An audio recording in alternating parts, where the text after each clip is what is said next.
दरअसल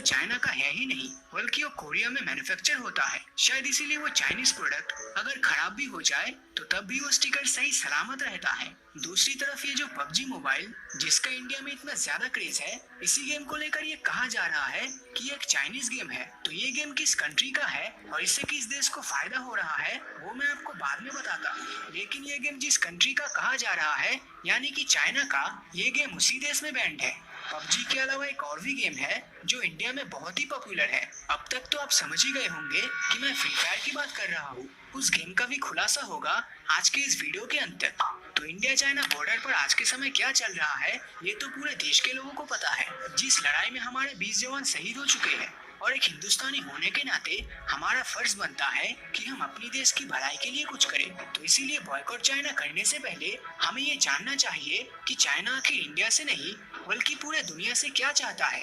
दूसरा, इंडिया में कौन कौन सा प्रोडक्ट इस्तेमाल होता है जो चाइनीज है। इसमें आपके सामने बहुत से ऐसे नाम आएंगे जिसके बारे में आपने उम्मीद भी नहीं किया होगा। तीसरा, बॉयकॉट चाइना को सक्सेसफुल बनाने के लिए हमें क्या करना चाहिए।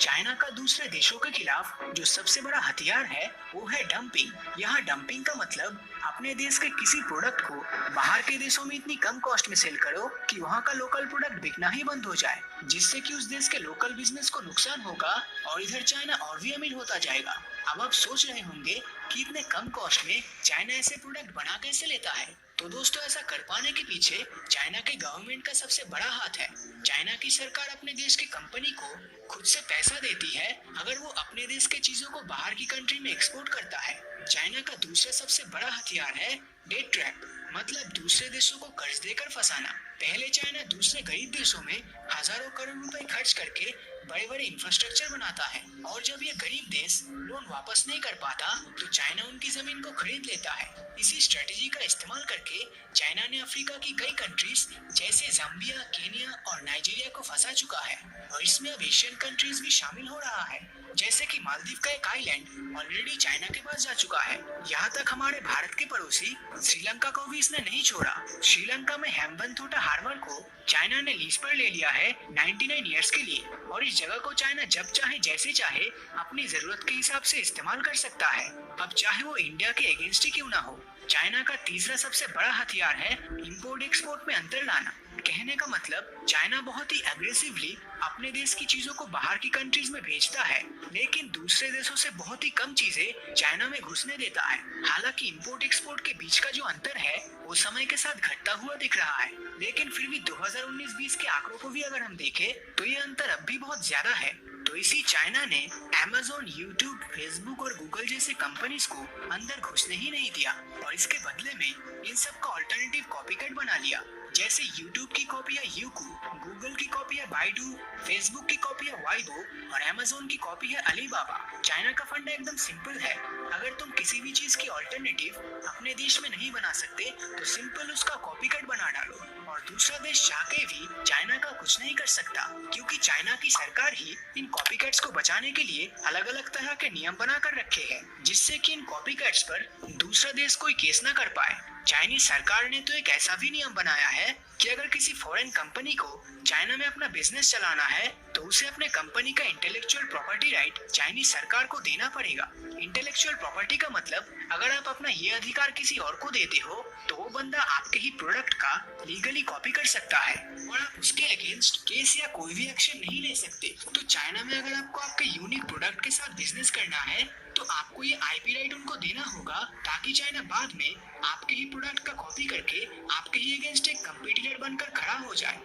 टेंसेंट गेम्स में पबजी मोबाइल में अपनी 10% हिस्सेदारी खरीद ली, तो जब भी आप पबजी मोबाइल में कोई भी चीज अपने मेहनत के पैसों से खरीदते हो तो उसका 10% हिस्सा डायरेक्टली चाइना के पास जाता है। तो मॉरल ऑफ द स्टोरी ये होती है कि इसे चाइनीज डेवलपर ने डेवलप करी है, और ये गेम आज के समय दूसरे देशों से पैसे लेने के हिसाब से देखे तो ये 10% चाइनीज है। अब अगर आगे चल के टेंसेंट गेम्स अपनी हिस्सेदारी बढ़ाती है तो ये 10% 50% भी हो सकता है। अब ये तो आने वाला समय ही बताएगा कि ये कंपनी पूरी तरह से चाइनीज बनती है कि नहीं, लेकिन एक बात बिल्कुल क्लियर है कि पबजी का मोबाइल वर्जन पूरी तरह से साउथ कोरियन नहीं है। तो अब दूसरे सबसे मशहूर गेम फ्री फायर की बात कर लेते हैं। फ्री फायर को बनाने वाले कंपनी का नाम है गरीना, जिसे फॉरेस्टली नाम के एक बंदे ने बनाया था। अब इनका जन्म तो हुआ था चाइना में, लेकिन उसने जो ये गरीना कंपनी डेवलप की उसका हेडक्वार्टर सिंगापुर में है और ये फॉरेस्टली भी अभी सिंगापुर में ही रहता है और उसने वहाँ की सिटीजनशिप भी ले ली। अब इसीलिए सभी लोग ये समझते हैं कि फ्री फायर एक चाइनीज गेम नहीं है और ना ही इससे चाइना का कोई फायदा होता है। लेकिन अगर हम गरीना कंपनी के विकिपीडिया पर जाते हैं तो वहाँ उनके पेरेंट कंपनी सी लिमिटेड का 25.6% हिस्सा टेंसेंट गेम्स के पास है। तो भले ही गरीना एक सिंगापुर कंपनी हो, लेकिन अगर गरीना की पेरेंट कंपनी का ही 25% हिस्सा चाइना के पास है तो फिर ये नॉन चाइनीज गेम आखिर कैसे हो सकता है। सच तो ये है कि ना तो पबजी मोबाइल पूरी तरह से नॉन चाइनीज कंपनी है और ना ही फ्री फायर। अब अगर ये गेम्स आप नहीं छोड़ सकते तो एटलीस्ट इनमें पैसा खर्च करना तो अवॉइड कर ही सकते हो।